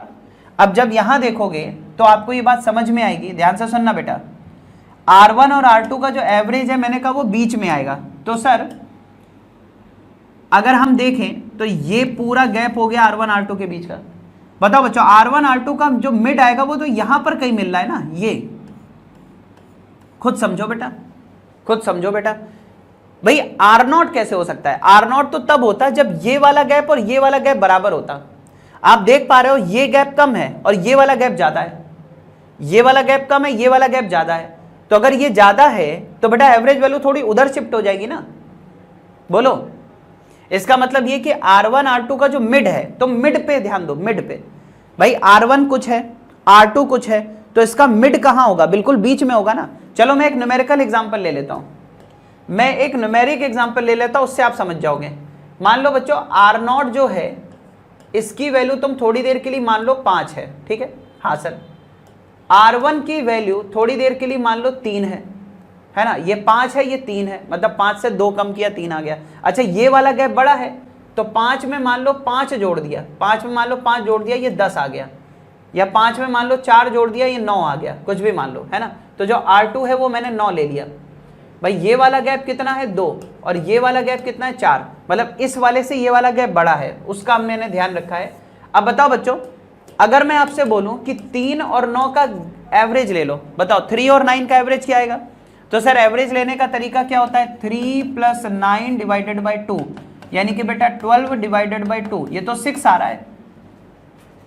अगर 3 और 9 ऐड करके 2 से डिवाइड करोगे तो इसका मिड कितना आएगा, एवरेज कितना आएगा? 6। और जो 6 आ रहा है बेटा वो R0 से ज्यादा है, जो एवरेज 6 आ रहा है वो R0 से ज्यादा है। क्या अब बात समझ में आई? हाँ जी बच्चों, क्या अब बात समझ में आई? इसका मतलब ये हुआ कि सर जो एवरेज वैल्यू आएगी R1 और R2 की वो R0 से ज्यादा आएगी। R1 और R2 का जो एवरेज होगा वो R0 से ज्यादा होगा। और सर क्योंकि R1 R2 का एवरेज R0 से ज्यादा है, यानी अब जो एवरेज सेपरेशन है, यानी कि टेम्परेचर बढ़ाने पर जो मॉलिक्यूल्स या पार्टिकल्स के बीच की एवरेज सेपरेशन है वो R0 से ज्यादा मिल रही है। टेम्परेचर बढ़ाने पर जो एवरेज सेपरेशन है पार्टिकल्स के बीच की वो पहले वाले R0 से ज्यादा मिल रही है। इससे क्या पता चला कि पहले पार्टिकल्स के बीच की सेपरेशन R0, अब पार्टिकल्स के बीच की सेपरेशन R0 से ज्यादा, अब पार्टिकल्स के बीच की सेपरेशन बच्चों R0 से ज्यादा। तो बताओ बॉडी एक्सपेंड कर गई कि नहीं कर गई? अगर सभी पार्टिकल्स के बीच की सेपरेशन R0 से ज्यादा, R0 से ज्यादा, R0 से ज्यादा, अगर सभी पार्टिकल्स के बीच की डिस्टेंस बढ़ा दोगे, अगर सभी पार्टिकल्स के बीच की डिस्टेंस बढ़ा दोगे, इसका मतलब बॉडी पहले से ज्यादा बड़ी हो चुकी है, यानी कि बच्चों हम कहेंगे कि बॉडी यहां पर एक्सपैंड कर गई है। क्या सभी को बात समझ में आ रही है? तो एक्सपेंशन के पीछे मेन कारण क्या है बताओ बच्चों? एक्सपेंशन के पीछे मेन कारण क्या है बताओ? एक्सपेंशन के पीछे मेन कारण क्या है? वो है बच्चों asymmetric nature of potential energy curve. Asymmetric nature of potential energy curve, ठीक है। Asymmetric nature of potential energy curve is responsible for thermal expansion. सही है बच्चों? बताओ थर्मल एक्सपेंशन का जो मेन कारण है वो क्या है? इस पोटेंशियल एनर्जी कर्व का एसिमेट्रिक होना। सोच के देखो बच्चों, अगर पोटेंशियल एनर्जी कर्व सिमेट्रिक होता तो क्या होता? सभी बच्चे बताओ, अगर पोटेंशियल एनर्जी कर्व बिल्कुल सिमेट्रिक होता तो क्या होता? क्या एक्सपेंशन होता? पोटेंशियल एनर्जी कर्व अगर सिमेट्रिक होता तो क्या एक्सपेंशन होता? मान लो ऐसा कर्व होता, मान लो पोटेंशियल एनर्जी कर्व ऐसा होता, तो आप क्या कहते कि सर जब पार्टिकल्स के बीच की सेपरेशन R0 थी तब पोटेंशियल एनर्जी मिनिमम थी। सर जब एनर्जी बढ़ेगी, टेम्परेचर बढ़ाने पर जब एनर्जी बढ़ेगी, तो बढ़ी हुई एनर्जी के करस्पॉन्डिंग दो सेपरेशन आएगी, एक सेपरेशन आएगी R1 और एक सेपरेशन आएगी R2। और जब मैं R1 और R2 का एवरेज लेता तो जरा सोचो बच्चों, जितना इधर उतना ही इधर, यानी R0 से जितना कम है R0 से उतना ही ज्यादा है। तो बेटा एवरेज वैल्यू क्या R0 के बराबर नहीं हो जाती? बोलो बच्चों, क्या एवरेज वैल्यू R0 के बराबर नहीं हो जाती? हो जाती। यानी पहले भी सेपरेशन R0 है, टेम्परेचर बढ़ाने के बाद भी एवरेज सेपरेशन अभी भी R0 है। इसका मतलब ये हुआ बच्चों कि अगर कर्व सिमेट्रिक होता, तो किसी तरह का कोई एक्सपेंशन ना होता, ठीक है ना। सिमेट्रिक कर्व होने पर एक्सपेंशन नहीं होता। क्यों? क्योंकि सर टेम्परेचर, बताओ बच्चों, जब टेम्परेचर T था तब सेपरेशन कितनी थी? R0 थी। जब आपने टेम्परेचर बढ़ा दिया उसके बाद भी एवरेज सेपरेशन अभी भी R0 है, यानी जब सेपरेशन ही नहीं चेंज हुई तो फिर एक्सपेंशन कैसे होगा? यानी कि सिमेट्रिक कर्व होने पर बच्चों कोई एक्सपेंशन ना होता। तो अगर एक्सपेंशन हुआ है तो उसके लिए कौन रिस्पॉन्सिबल है? पोटेंशियल एनर्जी कर्व का एसिमेट्रिक नेचर। क्या अब सबको समझ में आ रहा क्या हो रहा है? बोलो बच्चों। हाँ जी, क्लियर है सभी को? तो अगर तुमसे कोई पूछता है कि भाई टेम्परेचर बढ़ाने पर बॉडी क्यों एक्सपैंड कर जाती है, तो उसका आंसर क्या होगा? पोटेंशियल एनर्जी कर्व का एसिमेट्रिक होना। मान लो बच्चों तुमसे कोई क्वेश्चन, एक हाइपोथेटिकल क्वेश्चन बना के पूछता है कि बताओ अगर पोटेंशियल एनर्जी कर्व सिमेट्रिक होता, अगर पोटेंशियल एनर्जी कर्व सिमेट्रिक होता तो क्या एक्सपेंशन होता? बताओ बच्चों, बताओ। अगर पोटेंशियल एनर्जी कर्व सिमेट्रिक होता तो एक्सपेंशन क्यों नहीं होता? क्योंकि जब एनर्जी बढ़ेगी तो बढ़ी हुई एनर्जी के करस्पॉन्डिंग दो सेपरेशन आएंगी, R1 और R2। लेकिन जब हम उन R1 R2 का एवरेज लेंगे तो हमें फिर से R0 मिल जाएगा। क्यों बच्चों? जब हम R1 और R2 का एवरेज लेंगे तो फिर से हमें वो R0 मिल जाएगा, यानी किसी तरह का कोई एक्सपेंशन नहीं होगा। ठीक है, तो एक्सपेंशन टेम्परेचर के बढ़ने पर हुआ है। बताओ बच्चों, क्या एक्सपेंशन टेम्परेचर के बढ़ने पर हुआ है या पोटेंशियल एनर्जी के एसिमेट्रिक नेचर की वजह से हुआ है? क्योंकि टेम्परेचर तो सर हमने यहां भी बढ़ाया था, टेम्परेचर तो हमने यहां पर भी बढ़ाया था, लेकिन यहां पर हमें एक्सपेंशन नहीं मिला क्योंकि पोटेंशियल एनर्जी कर्व कैसा है? सिमेट्रिक है। टेम्परेचर यहां पर बढ़ाया तो एक्सपेंशन हो गया। क्यों? क्योंकि पोटेंशियल एनर्जी कर्व एसिमेट्रिक है। क्या सभी बच्चों को ये बात समझ में आ गई?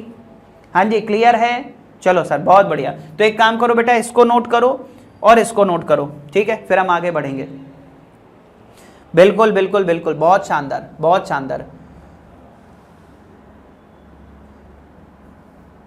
कुछ बच्चे कह रहे हैं क्या कह रहे हैं, जरा सुनते हैं इनका क्वेश्चन। कह रहे हैं if potential energy curve is symmetric then compression नहीं होगा। नहीं होगा बेटा, कॉम्प्रेशन नहीं होगा। कॉम्प्रेशन के लिए कर्व इसका उल्टा होना चाहिए था। समझ रहे हो? कॉम्प्रेशन कब होता? कॉम्प्रेशन बेटा तब होता जब ये वाला गैप ज्यादा होता और ये वाला गैप कम होता। समझ रहे हो? हाँ, समझ रहे हो ना? मतलब मैं क्या बोला, मान लो ऐसा ग्राफ होता कि इधर तो ऐसा है और इधर मान लो ऐसा है, ऐसा मतलब ऐसा होता, उधर ज्यादा होता इधर कम होता, तो फिर कॉम्प्रेशन हो जाता।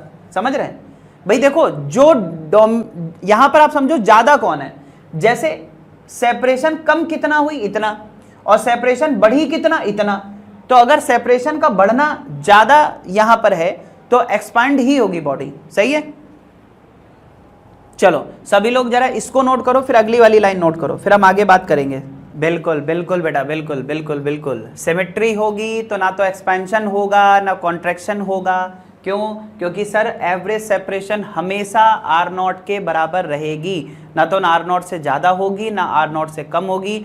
अगर एवरेज सेपरेशन हमेशा R0 है, इसका मतलब आप कह सकते हो किसी भी तरह का कोई एक्सपेंशन या कॉन्ट्रैक्शन नहीं होगा। ठीक है, तो बच्चों एक नोट लिख लो, प्यारा सा एक नोट लिख लो, ठीक है, ताकि बातें थोड़ी और अच्छे से समझ में आ जाए।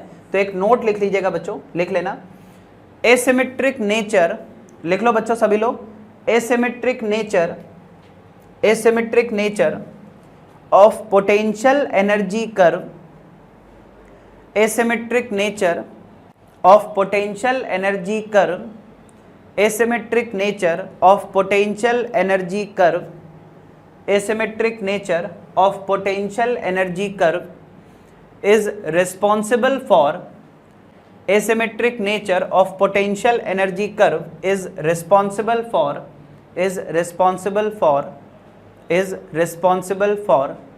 thermal expansion, is responsible for thermal expansion। ठीक है बच्चों, तो ये चीज ध्यान रखिएगा, थर्मल एक्सपेंशन के पीछे कौन है? Asymmetric nature. ठीक है, तो अगर क्वेश्चन आता है तो फिर गलत नहीं होना चाहिए। चलिए, तो सर टेम्परेचर बढ़ाने पर एक्सपेंशन क्यों हुआ? क्योंकि पोटेंशियल एनर्जी कर्व एसिमेट्रिक है, और जब हम टेम्परेचर बढ़ाते हैं तो दो सेपरेशन मिलती है, R1 और R2। क्योंकि R2 का इफेक्ट R1 से ज्यादा है, इसलिए एवरेज सेपरेशन R0 से ज्यादा है और यहां पर बॉडी एक्सपैंड कर जाती है। क्लियर है सभी को? सभी को क्लियर है? आगे बढ़ेंगे। ठीक है बेटा, बात वही है, टेम्परेचर अगर बढ़ाने पर बॉडी एक्सपैंड कर रही है तो इसका उल्टा हो जाएगा। अगर टेम्परेचर कम करोगे तो बॉडी कॉन्ट्रैक्ट हो जाएगी, है ना। आप अगर एक्सपेंशन समझ रहे हैं तो इसका उल्टा भी आप समझ रहे होंगे, है ना, बिल्कुल। चलिए, तो सर ये वाली बात भी समझ में आ गई। अब एक कहानी आगे बढ़ेंगे। तो सर देखो बच्चों, अब छोटी छोटी बातें हैं। अब सबसे पहले अपने को क्या पढ़ना है, सबसे पहले अपने को क्या पढ़ना है बच्चों, लीनियर एक्सपेंशन। सबसे पहले बच्चों अपने को क्या पढ़ना है, लीनियर एक्सपेंशन। लीनियर एक्सपेंशन में बच्चों हम लेंथ के एक्सपेंशन की बात करते हैं। लीनियर एक्सपेंशन में हम लोग लेंथ के एक्सपेंशन की बात करते हैं, ठीक है। लीनियर एक्सपेंशन में किसकी बात करते हैं, लेंथ के एक्सपेंशन की बात करते हैं, यानी कि कोई भी लीनियर डायमेंशन के एक्सपेंशन की बात करते हैं। चलो सर सीखा जाए छोटी छोटी बातें। देखो बच्चों, बहुत सारे एग्जांपल लेंगे। पहले एक छोटा सा एग्जांपल, मान लो बच्चों यहां पर एक आपको रॉड गिवन है, ठीक है, हाँ सर बिल्कुल सही बात है। और बच्चों इस रॉड की लंबाई मान लीजिए आपको L गिवन है। सर लेंथ अगर गिवन है तो वो किसी ना किसी टेम्परेचर पर गिवन होगी, तो मैंने मान लिया कि लेंथ L टेम्परेचर T पर हमें गिवन है। अब बच्चों मुझे एक बात बताओ, अगर मैं टेम्परेचर को इंक्रीज कर दूं, अगर मैं टेम्परेचर को इंक्रीज कर दूं, तो टेम्परेचर को अगर मैं इंक्रीज कर दूं, मान लो मैंने टेम्परेचर को डेल्टा T से बढ़ा दिया, तो बच्चों लेंथ L से बढ़कर के कितना हो जाएगी, L plus delta L। Sir जो लेंथ पहले L थी अब वो कितनी हो गई, L प्लस डेल्टा L। अब बहुत फोकस के साथ एक एक चीज समझते हुए चलिएगा, ठीक है बच्चों। रूल ये कहता है ना, रूल ये कहता है, ठीक है, ये सब अब जो बता रहा हूं मैं ये सब एक्सपेरिमेंटल डाटा है, छोटी छोटी बातें हैं, सुनते हुए चलिएगा। तो रूल ये कहता है बच्चों कि लेंथ में कितना एक्सपेंशन हुआ है, डेल्टा L का, है ना। तो बेटा रूल ये कहता है कि जो डेल्टा L होगा, डेल्टा L होगा वो सबसे पहले तो बच्चों लेंथ के प्रोपोर्शनल होगा, यानी कि इनिशियल लेंथ जितनी ज्यादा एक्सपेंशन भी उतना ज्यादा।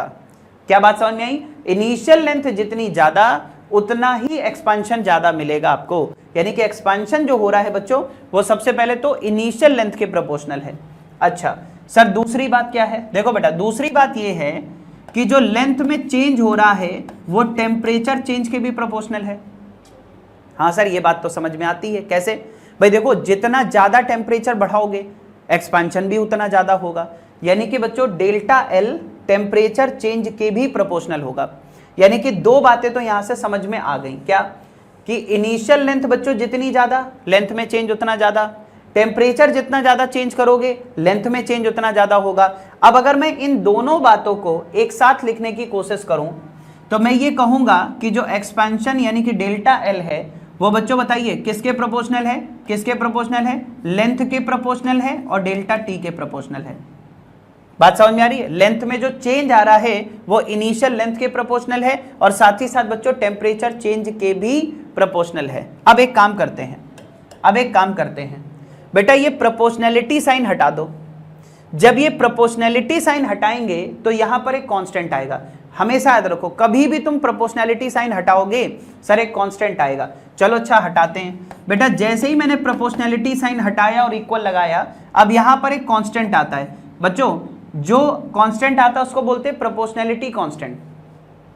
पहले मैंने क्या बोला, प्रोपोर्शनैलिटी साइन हटाओ, यहां पर एक कांस्टेंट लगाओ, जो कांस्टेंट आएगा उसको हम बोलेंगे प्रोपोर्शनैलिटी कांस्टेंट, और वो प्रोपोर्शनैलिटी कांस्टेंट है बच्चों अल्फा, है ना। कई बार सोचते हैं सर ये जैसे दिख रहे हैं, नहीं नहीं नहीं, ये क्या है बेटा अल्फा है, जैसे लिखते हैं ना अल्फा बीटा गामा वैसे, है ना। तो ये बेटा क्या है अल्फा है और साथ में क्या आएगा यहाँ पर डेल्टा टी। तो बच्चों बताओ फॉर्मूला हमारे पास क्या आया, लेंथ में चेंज का जो फॉर्मूला आ रहा है वो आ रहा है L alpha delta T. Length में चेंज का फॉर्मूला क्या है, एल अल्फा डेल्टा टी। सबसे पहले बच्चों यहां पर देखें एल क्या है, एल है बच्चों इनिशियल लेंथ। एल हमारे पास क्या है सर, इनिशियल लेंथ, बहुत बढ़िया। सर अल्फा क्या है बेटा, अल्फा को हम लोग बोलते हैं, अल्फा को हम बोलते हैं टेम्परेचर कोएफिशिएंट, टेम्परेचर कोएफिशिएंट, ठीक है, या शॉर्ट में ही लिखो temperature coefficient of linear expansion, temperature coefficient of linear expansion, ठीक है, temperature coefficient of linear expansion. Alpha क्या है बच्चों, टेम्परेचर के साथ लिखा है तो इसको टेम्परेचर कोएफिशिएंट बोलेंगे। तो अल्फा क्या है, temperature coefficient of linear expansion, मतलब लीनियर एक्सपेंशन के लिए जो टेम्परेचर कोएफिशिएंट है बच्चों वो अल्फा है। और डेल्टा टी क्या है, बच्चों ये जो डेल्टा टी आपको दिखाई दे रहा है, ये डेल्टा टी क्या है? Increase in temperature.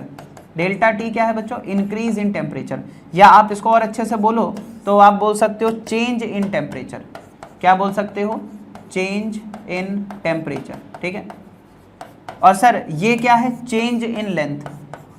ये क्या है बच्चों? चेंज इन लेंथ, ठीक है। तो बेटा डेल्टा एल का जो फॉर्मूला हमारे पास आ रहा है वो आ रहा है एल अल्फा डेल्टा टी। फिर से एक बार फॉर्मूला लिखते हैं सर। डेल्टा एल का फॉर्मूला क्या आ रहा है? L alpha delta T. Delta L का फॉर्मूला क्या आ रहा है? L alpha delta T. L क्या है? इनिशियल लेंथ है। अल्फा क्या है? बोलो बच्चों, अल्फा क्या है? Temperature coefficient of linear expansion. Delta T क्या है? टेम्परेचर में कितना चेंज किया है। डेल्टा एल क्या है? लेंथ में कितना चेंज हुआ है, ठीक है। अब बच्चों ये फॉर्मूला हम तभी यूज करते हैं, ये फॉर्मूला हम तभी यूज करते हैं जब अल्फा डेल्टा टी की वैल्यू स्मॉल होती है। ध्यान रखना, कंडीशन है, थ्योरेटिकल क्वेश्चन पूछा जा सकता है। मान लो आपसे क्वेश्चन पूछा जाए कि ये फॉर्मूला क्या टेम्परेचर की किसी भी रेंज के लिए वैलिड है या फिर स्मॉल चेंज इन टेम्परेचर के लिए वैलिड है? बताओ बच्चों, आपका आंसर क्या होगा? ये फॉर्मूला टेम्परेचर चेंज की किसी भी रेंज के लिए वैलिड है या स्मॉल चेंज इन टेम्परेचर के लिए वैलिड है? तो ध्यान रखिएगा बच्चों, this formula is valid for small change in temperature, है ना, ठीक है। ये फॉर्मूला कब वैलिड है? Valid for small change, valid for small change in temperature, है ना। अगर टेम्परेचर में बहुत ज्यादा चेंज है तो फिर ये वैलिड नहीं है ना। आप ये भी बोल सकते हो valid when alpha delta T is small. बच्चों अगर अल्फा डेल्टा टी की वैल्यू स्मॉल है तो ये फॉर्मूला वैलिड है। अब मैं 2-3 बातें आपको बताऊं। पहली बात, आपके सिलेबस में फॉर्मूला भी एक ही है, दूसरा कोई फॉर्मूला आपके सिलेबस में है भी नहीं, तो आपको एक्चुअल में तो बेटा यही फॉर्मूला तैयार करना है, ठीक है। यानी जितने भी न्यूमेरिकल्स आप सॉल्व करोगे वो इसी फॉर्मूले पर सॉल्व करोगे। यानी न्यूमेरिकल सॉल्व करते समय ये नहीं सोचना है कि टेम्परेचर चेंज इतना दिया है तो वैलिड है कि नहीं वैलिड है, क्योंकि मान लो अगर वैलिड नहीं भी है तो भी हमारे पास कोई दूसरा फॉर्मूला तो है नहीं। तो जब भी तुम्हें एक्सपेंशन फाइंड करना होगा एक ही फॉर्मूला यूज करेंगे। लेकिन ये बातें मैं क्यों बता रहा हूं? अगर मान लो कोई थ्योरेटिकल क्वेश्चन आता है और उसमें आपसे वो पूछता है कि ये फॉर्मूला कब वैलिड है, क्या अल्फा डेल्टा टी की सभी वैल्यूज के लिए वैलिड है या ये तभी वैलिड है जब अल्फा डेल्टा टी स्मॉल हो, तो आपका आंसर क्या जाएगा? ये फॉर्मूला तभी वैलिड है जब अल्फा डेल्टा टी स्मॉल हो। लेकिन न्यूमेरिकल करते समय आप बिल्कुल आंख बंद करके न्यूमेरिकल सॉल्व करो, कोई समस्या नहीं आएगी, ये सब जगह वैलिड है। नहीं समझे? न्यूमेरिकल करते समय यही फॉर्मूला है, सब जगह लगा दीजिए। लेकिन अगर थ्योरेटिकली कोई पूछता है कि ये कब वैलिड है तो आप बता देना कि भाई अल्फा डेल्टा टी अगर स्मॉल है तो ये वैलिड है। क्या सभी बातें समझ में आ रही धीरे धीरे, है ना? बेटा कुछ बच्चे पूछ रहे हैं सर डेल्टा टी की रेंज क्या होनी चाहिए? बेटा ये metal to metal, material to material vary कर जाता है। बात समझ में आ रही है? इसकी कोई ऐसे पर्टिकुलर रेंज नहीं होती है, ये सबके लिए अलग अलग होता है। समझ रहे? बात क्लियर है? हाँ, तो मैं आपसे क्या बोल रहा हूं आप फिर से सुने। अगर कोई न्यूमेरिकल सॉल्व कर रहे हैं तो यही फॉर्मूला लगाना है, दूसरा कोई फॉर्मूला अपने पास नहीं है। लेकिन अगर कोई थ्योरेटिकल क्वेश्चन आ रहा है तो फिर हम थोड़े से आइडियल बन जाते हैं, आदर्शवादी बन जाते हैं। हम कहते हैं भाई ये देखो ये तभी वैलिड है जब टेम्परेचर रेंज कम है। सही है, स्मॉल चेंज इन टेम्परेचर के लिए वैलिड है। लेकिन जब न्यूमेरिकल सॉल्व करते हैं तो हम सबके लिए लगाते चले जाएंगे, हमें ज़्यादा सोचना नहीं है। चलिए बच्चों एक और बात आपसे करते हैं, जरा ध्यान दीजिएगा। बच्चों मुझे एक बात बताओ, हमें लेंथ में इंक्रीमेंट तो मिल गया कि भाई लेंथ कितने से इंक्रीज हो जाएगी? एल अल्फा डेल्टा टी से। अगर आपसे मान लीजिए फाइनल लेंथ पूछता है कोई, यदि आपसे पूछा जाए कि फाइनल लेंथ क्या होगी, बच्चों ध्यान से सुनना, अगर आपसे पूछा जाए फाइनल लेंथ क्या होगी तो बेटा एक बात बताओ, फाइनल लेंथ लिखने का तरीका क्या होगा? सबसे पहले मुझे एक बात बताओ बच्चों, इनिशियल लेंथ कितनी है?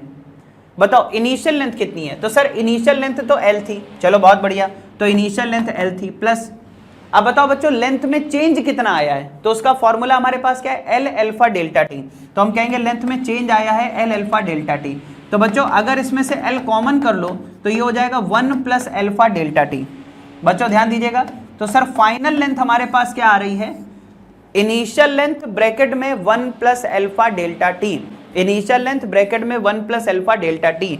तो बच्चों ये छोटी छोटी बातें हैं जो लीनियर एक्सपेंशन में हमें याद रखनी है, और एक दो बातें और करेंगे अभी, ठीक है, यहां तक बात समझ में आ गई।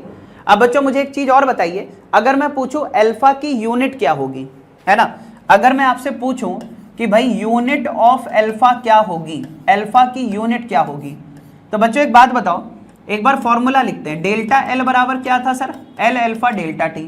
तो यहां से अल्फा की वैल्यू क्या आएगी, L delta L upon L delta T. बोलो बच्चों, भाई डेल्टा एल क्या होता है, एल अल्फा डेल्टा टी, ठीक है। तो अल्फा क्या हो जाएगा, delta L divided by L delta T.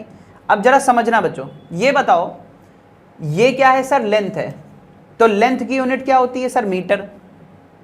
ऊपर क्या है बेटा, लेंथ में चेंज है, अगर लेंथ मीटर है तो लेंथ में चेंज भी क्या होगा, मीटर ही होगा, ऑब्वियस सी बात है। तो लेंथ हो या लेंथ में चेंज हो, दोनों की यूनिट सेम है, मीटर। बच्चों अगर मैं मीटर से मीटर कैंसिल कर दूं और नीचे जो डेल्टा टी है, बेटा डेल्टा टी क्या होगा, डिग्री सेल्सियस या केल्विन, कुछ भी आप कह सकते हो, डिग्री सेल्सियस कह सकते हो, केल्विन कह सकते हो, ठीक है। तो बच्चों मुझे एक बात बताइए, जब ऊपर और नीचे लेंथ का डायमेंशन कैंसिल हो गया तो केवल टेम्परेचर का बचा, तो अल्फा की जो यूनिट हमारे सामने निकल कर क्या रही है, 1 अपॉन डिग्री सेल्सियस, या फिर आप कह सकते हो 1 अपॉन केल्विन, है ना, या फिर आप कह सकते हो डिग्री सेल्सियस इनवर्स, क्योंकि ऊपर जाएगा तो पावर -1, या केल्विन इनवर्स। क्या सभी को बात समझ में आ रही है?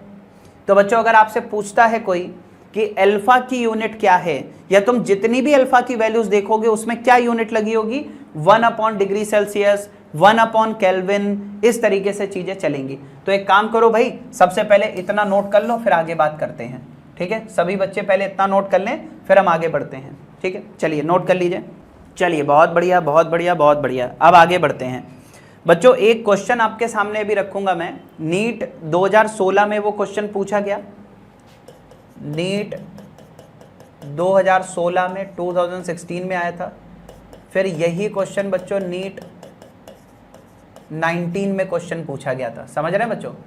तो बहुत इंपॉर्टेंट क्वेश्चन है, ठीक है, पहले भी कई बार ये क्वेश्चन अलग अलग एग्जाम्स में आ चुका है।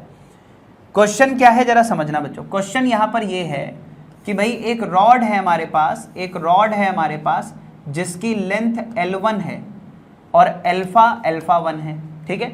एक रॉड है हमारे पास जिसकी लेंथ L1 है और अल्फा क्या है सर, अल्फा 1 है।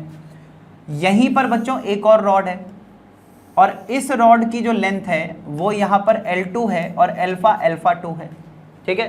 तो दोनों की लेंथ गिवन है, दोनों का अल्फा गिवन है। अच्छा बच्चों, दोनों की लेंथ में जो डिफरेंस है वो ये है ना, दोनों की लेंथ में जो डिफरेंस है, दोनों की लेंथ में जो डिफरेंस है वो ये है, ठीक है। तो यहां पर बोला गया है बच्चों कि अगर दोनों की लेंथ का जो डिफरेंस है वो टेम्परेचर से इंडिपेंडेंट हो जाए, ठीक है। क्या बोला गया है बच्चों, difference in length is independent of temperature.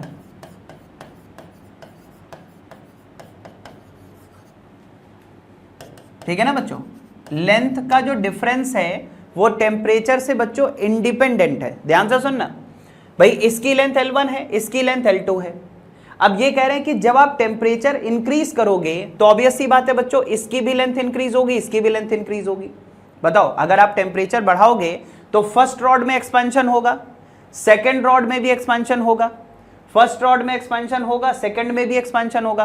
तो यानी फर्स्ट की लेंथ भी बढ़ेगी, सेकेंड की लेंथ भी बढ़ेगी, लेकिन दोनों लेंथ के बीच में जो डिफरेंस है ना बच्चों वो कांस्टेंट रहना चाहिए। क्या बोला है, difference in length is independent of temperature.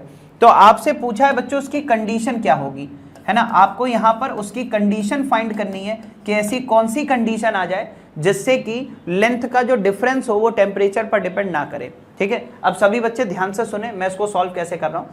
बच्चों मुझे एक बात बताओ, 2-3 तरह से इसको समझेंगे, कंसेप्चुअली एकदम स्ट्रांग होना चाहिए कॉन्सेप्ट, है ना। देखो है क्या बेटा, मैंने क्या बोला कि फर्स्ट रॉड की लेंथ L1 है, सेकेंड रॉड की लेंथ L2 है, और दोनों के बीच में जो लेंथ का डिफरेंस है, दोनों की लेंथ का जो डिफरेंस है, थोड़ी देर के लिए उसको x मान लो, दोनों की लेंथ का जो डिफरेंस है बच्चों उसको x मान लीजिए। अब मुझे एक बात बताओ, ये जो x है वो किसके बराबर होगा, बताओ सभी लोग, ये जो बच्चों x है वो किसके बराबर होगा, क्या वो L2 - L1 के बराबर होगा, बोलो। अगर मैं इस पर्टिकुलर x की बात कर रहा हूं तो वो क्या होगा, सेकेंड रॉड की लेंथ माइनस फर्स्ट रॉड की लेंथ, यही तो होना चाहिए। यानी कि बच्चों x जो होगा, यानी दोनों रॉड की लेंथ का जो डिफरेंस होगा x, वो L2 माइनस L1 के बराबर होगा। हाँ सर बिल्कुल सही बात है। अब बेटा एक बात बताओ, क्या बोला गया भाई, देखो जब आप टेम्परेचर बढ़ाओगे तो लेंथ L1 इंक्रीज होगी, बिल्कुल सही बात है, लेंथ L2 भी इंक्रीज होगी, ये भी सही बात है।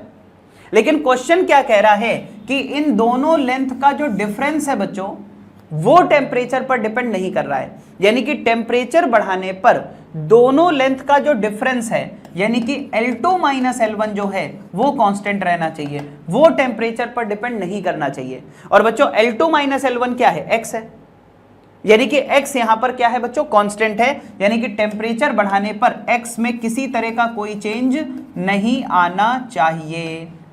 ठीक है, तो सर एक बात बताइए, अगर मैं टेम्परेचर बढ़ाऊंगा तो L1 बढ़ेगा, L2 बढ़ेगा, लेकिन L2 माइनस L1 चेंज नहीं होगा। तो बच्चों एक काम करो ना, पूरे में डेल्टा ले लो, मतलब x में कितना चेंज हुआ, L2 में कितना चेंज हुआ, L1 में कितना चेंज हुआ, सब में चेंज ले लिया, डेल्टा ले लिया। तो L1 में चेंज डेल्टा L1, L2 में चेंज डेल्टा L2, और x में चेंज बच्चों क्या हो गया, डेल्टा x हो गया। अब मुझे एक बात बताओ बच्चों, आपने क्या बोला कि टेम्परेचर बढ़ाओगे तो L1 L2 तो बढ़ेगा, लेकिन L2 माइनस L1 कांस्टेंट रहना चाहिए। इसका मतलब क्या है, L2 माइनस L1 यानी x, अगर x में कोई चेंज नहीं हुआ है तो क्या डेल्टा x बच्चों जीरो नहीं हो जाएगा? बोलो भाई, आपने कहा कि सर L1 बढ़ेगा, ठीक है, L2 बढ़ेगा, ये भी ठीक है, लेकिन इनके बीच का जो डिफरेंस यानी कि x है वो नहीं बढ़ेगा। तो अगर x में कोई चेंज नहीं आ रहा है तो डेल्टा x की वैल्यू क्या हो जाएगी, जीरो। प्लीज सभी लोग बताइए, डेल्टा x की वैल्यू बच्चों क्या हो जाएगी, जीरो हो जाएगी, यानी डेल्टा x हो गया जीरो। अब बेटा अगर डेल्टा x की वैल्यू जीरो हो गई, इसका मतलब क्या हमें पता चला कि sir delta L2 minus delta L1 बराबर जीरो, यानी कि डेल्टा L2 बराबर डेल्टा L1। इसका मतलब ये हुआ कि जितना इंक्रीमेंट फर्स्ट रॉड में हो उतना ही इंक्रीमेंट सेकंड रॉड में हो। अब जरा इस चीज को बेटा अलग से समझते हैं, क्वेश्चन सॉल्व करना तो बहुत छोटी बात है, लेकिन इसके कॉन्सेप्ट को समझना वो इंपॉर्टेंट है। तो एक काम करते हैं ना सर, इसी बात को थोड़ा सा और इलेबरेट करके समझते हैं। सर इसका मतलब क्या, इसका मतलब क्या है, देखो बेटा, मान लो कि पहली रॉड की लंबाई, मान लो बेटा पहली रॉड की लंबाई 2 सेंटीमीटर थी और दूसरी रॉड की लंबाई मान लो 3 सेंटीमीटर थी। अब आपने टेम्परेचर बढ़ाया, मान लो टेम्परेचर के बढ़ने पर फर्स्ट रॉड की लेंथ में इंक्रीमेंट हो गया 0.1 सेंटीमीटर का, यानी अब इसकी नई लेंथ हो गई 2.1 सेंटीमीटर, और मान लो सेकंड में भी उतना ही इंक्रीमेंट हुआ तो ये हो गया 3.1 सेंटीमीटर। क्यों भाई, क्या बोला जा रहा है, डेल्टा L1 बराबर डेल्टा L2 हो जाए, मतलब जितना फर्स्ट रॉड की लेंथ इंक्रीज हो रही है उतना ही सेकंड रॉड की लेंथ इंक्रीज हो जाए, यानी दोनों की लेंथ में बराबर इंक्रीज होना चाहिए, बराबर इंक्रीमेंट होना चाहिए। तो बच्चों एक बात बताओ, जिसकी लंबाई 2 सेंटीमीटर थी उसमें 0.1 सेंटीमीटर का इंक्रीमेंट हुआ, और जिसकी लंबाई 3 सेंटीमीटर थी उसमें भी उतना ही इंक्रीमेंट हुआ 0.1। अब बताओ जरा, पहले इनके बीच का डिफरेंस क्या था, बोलो सभी लोग बोलो, गैप लो बेटा इनका, 3 माइनस 2 कितना आएगा, 1 सेंटीमीटर। अब बताओ अब इनके बीच का गैप कितना है, अब इनके बीच का डिफरेंस कितना है, सभी लोग बताइए, अब इनके बीच का डिफरेंस कितना है सर, 3.1 माइनस 2.1 अभी भी 1 सेंटीमीटर है। बच्चों अभी भी ये गैप कितना है, 1 सेंटीमीटर है, यानी कि सर पहले भी 1 सेंटीमीटर का डिफरेंस था लेंथ में और अभी भी 1 सेंटीमीटर का डिफरेंस है लेंथ में। तो बेटा इसका मतलब ये हुआ कि दोनों एक्सपेंड कर रही हैं लेकिन उनके बीच का डिफरेंस चेंज नहीं हो रहा है, यानी कि जितना फर्स्ट रॉड में एक्सपेंशन हुआ उतना ही सेकंड रॉड में एक्सपेंशन हो गया, जिससे कि डिफरेंस उनका मेंटेन्ड है, जिससे कि डिफरेंस उनका मेंटेन्ड है। क्या ये बात समझ में आ रही है? एक और एग्जांपल लेते हैं, मान लीजिए बच्चों एक बच्चा है जिसके मार्क्स आ रहे हैं 700 नंबर, मान लो किसी बच्चे के किसी टेस्ट में मार्क्स आए 700 नंबर, ठीक है, दूसरे बच्चे के मार्क्स आए 705 नंबर, ठीक है, क्या बात समझ में आ रही है? हाँ ध्यान रखना बेटा, है ना, 718 719 ये सब नहीं है, क्या है 700 नंबर और 705 नंबर मान लो किसी टेस्ट में आए। अगले टेस्ट में मान लो इस बच्चे के मार्क्स 5 नंबर बढ़ गए, या मान लो इस बच्चे के मार्क्स 10 नंबर बढ़ गए, सही है, और इस बच्चे के मार्क्स भी 10 नंबर बढ़ गए, यानी कि दोनों के मार्क्स 10-10 बढ़ गए। समझना बात, इसके भी 10 नंबर बढ़ गए सर, इसके भी 10 नंबर बढ़ गए, बहुत बढ़िया। यानी कि दोनों में बराबर इंक्रीमेंट हुआ है, तो जितने से इनका इंक्रीमेंट हुआ उतने से इसका इंक्रीमेंट हुआ। अब बताओ बच्चों, पहले इन दोनों के बीच का गैप क्या था 5, और अब भी इनके बीच का गैप क्या है 5। यानी कि अगर दोनों के मार्क्स में बराबर इंक्रीमेंट होगा तो उनका डिफरेंस चेंज नहीं होगा। क्या ये बात सबको समझ में आ रही है? सर पहले इन दोनों के बीच का डिफरेंस कितना है 5, अभी भी इन दोनों के बीच का डिफरेंस कितना है 5। क्यों? क्योंकि डिफरेंस बराबर है। क्यों डिफरेंस बराबर है? क्योंकि जितना इसका इंक्रीमेंट हुआ है उतने ही मार्क्स का इसका भी इंक्रीमेंट हुआ है, और जब दोनों में बराबर मार्क्स का इंक्रीमेंट हुआ है तो बच्चों डिफरेंस चेंज नहीं होगा। मुझे लगता है क्लियर हो गई होगी ये बात। हाँ सर बहुत बढ़िया से क्लियर हो गई है, ये मार्क्स वाली बात से थोड़ा ज़्यादा ही क्लियर हो गई है। हाँ चलो वापस आते हैं। कुछ तो कह रहे हैं सर हमें इनमें से कोई भी मार्क्स मिल जाए हम तो खुश रहेंगे, 700 मिल जाए, 715 मिल जाए, 705 मिल जाए, है ना, हम बहुत खुश रहेंगे इन सब से, हमें बस कुछ भी मिल जाए इसमें से। इधर आइए, अब बच्चों क्वेश्चन सॉल्व कर लेते, कुछ बचा नहीं है। देखो क्या है बेटा, डेल्टा L2 बराबर डेल्टा L1। बताओ बच्चों डेल्टा L2 बराबर डेल्टा L1, तो जरा मुझे एक बात बताओ डेल्टा L1 क्या होगा? अभी आपने सीखा था यहाँ पर डेल्टा L1। बेटा डेल्टा L क्या होता है? L alpha delta T। Delta L क्या होता है? L alpha delta T। तो बताओ बच्चों फर्स्ट रॉड में कितना इंक्रीमेंट आएगा? L1 alpha 1 delta T। First rod में कितना इंक्रीमेंट आएगा? L1 अल्फा 1 डेल्टा T, बिल्कुल सही है। सेकंड रॉड में कितना इंक्रीमेंट होगा? L2 alpha 2 delta T। अब बताओ क्या डेल्टा T से डेल्टा T कैंसिल हो गया? हाँ सर बिल्कुल कैंसिल हो गया। तो बेटा रिजल्ट आया L2 अल्फा 2 बराबर L1 अल्फा 1। यानी कि अगर ये कंडीशन मैच कर जाए, अगर ये कंडीशन मैच कर जाए, यानी कि फर्स्ट रॉड का L इंटू अल्फा और अगर सेकेंड रॉड का L इंटू अल्फा सेम हो जाए, तो टेम्परेचर बढ़ाने पर दोनों लेंथ का जो डिफरेंस है वो चेंज नहीं होगा। बताइए क्या ये क्वेश्चन सभी को समझ में आया?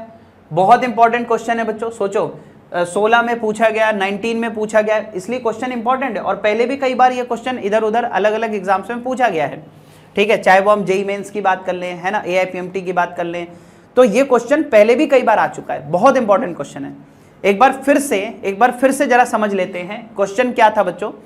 जब आप टेम्परेचर इंक्रीज करोगे तो फर्स्ट रॉड में इंक्रीमेंट होगा, सेकेंड रॉड में भी इंक्रीमेंट होगा, लेकिन उनके बीच में जो डिफरेंस है, जो इनकी लेंथ का जो डिफरेंस है वो इंक्रीज नहीं होना चाहिए।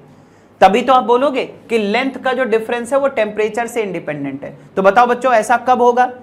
अगर दोनों में बराबर इंक्रीमेंट हो जाए, यानी कि अगर फर्स्ट रॉड में 1 सेंटीमीटर का इंक्रीमेंट हुआ और सेकेंड रॉड में भी 1 सेंटीमीटर का इंक्रीमेंट हो गया, तो जब दोनों में बराबर इंक्रीमेंट होगा तो उनके बीच का डिफरेंस चेंज नहीं होगा। यानी कि डेल्टा L1 और डेल्टा L2 दोनों बराबर हो जाए तो उनका जो डिफरेंस है वो टेम्परेचर पर डिपेंड नहीं करेगा। तो कंडीशन आएगी L1 अल्फा 1 बराबर L2 अल्फा 2। क्लियर है सभी को? हाँ जी बच्चों, सभी को क्लियर है? हाँ बहुत बढ़िया बेटा, है ना। नहीं बेटा, कुछ बच्चे कह रहे हैं सर क्या दोनों के मटेरियल सेम है? मटेरियल सेम नहीं है। अगर मटेरियल सेम होते ना बच्चों तो दोनों के अल्फा सेम हो जाते हैं। बताओ फाइनल रिजल्ट में अल्फा सेम है कि L1 अल्फा 1 L2 अल्फा 2 के बराबर है? बोलो फाइनल रिजल्ट में अल्फा सेम है या फिर L इंटू अल्फा दोनों के लिए सेम है? बोलो फाइनल रिजल्ट में अल्फा सेम है या L इंटू अल्फा सेम है? L इंटू अल्फा सेम है, यानी कि मटेरियल सेम नहीं है। अगर मटेरियल सेम होते तो दोनों के अल्फा सेम हो जाते हैं। मटेरियल सेम नहीं है, क्या सेम है? लेंथ और अल्फा का जो प्रोडक्ट है वो दोनों रॉड के लिए सेम है। बात समझ में आई? लेंथ और अल्फा का जो प्रोडक्ट है वो दोनों रॉड के लिए सेम है। क्लियर है सभी को? और सर ये वाला फॉर्मूला तो हम सबको ये पता चल रहा ना, डेल्टा L1 की जगह ये कैसे लिख दिया? तो देखो लेंथ में इंक्रीमेंट का फॉर्मूला क्या बताया था सर आपने? L alpha delta T। कभी भी तुम्हें डेल्टा L चाहिए हो क्या होगा? L alpha delta T। तो जब मुझे फर्स्ट रॉड में इंक्रीमेंट चाहिए तो L1 अल्फा 1 डेल्टा T। अगर मुझे सेकंड रॉड में इंक्रीमेंट चाहिए L2 alpha 2 delta T। Delta T से डेल्टा T कैंसिल हो गया, ये रिजल्ट आ गया। क्या सभी को क्लियर है? हाँ जी बच्चों, ठीक है। तो बेटा आज के लिए लेक्चर यहीं तक रखेंगे, आज के लिए लेक्चर यहीं तक रखेंगे। बहुत बेसिक लेक्चर था, बहुत आराम से चले हम लोग, ठीक है। एक बार बेसिक पे जैसे जैसे पकड़ बनेगी तो धीरे धीरे चीजें और थोड़ा सा स्पीड में आने लगती, लेकिन हमें जबरदस्ती स्पीड नहीं बढ़ानी है कि भागने के चक्कर में चीजें समझ नहीं आई, ठीक है। तो ये सारी चीजें बच्चों एक बार आप शुरू से रिवाइज कर लीजिएगा। आज पहला लेक्चर था थर्मल एक्सपेंशन का, इसको ढंग से पूरा रिवाइज कर लेना, एक एक कॉन्सेप्ट एक एक चीज अच्छे से, ठीक है, ताकि फिर हम लोग आगे कल इसके आगे स्टार्ट करेंगे, ठीक है ना बच्चों। तो आज का होमवर्क सिर्फ आपका इतना है कि ये पूरा थर्मल एक्सपेंशन लेक्चर 1 पूरा अच्छे से रिवाइज करके आना है। क्लियर? चलो बच्चों, thank you, take care, bye bye, कल मिलते हैं फिर से।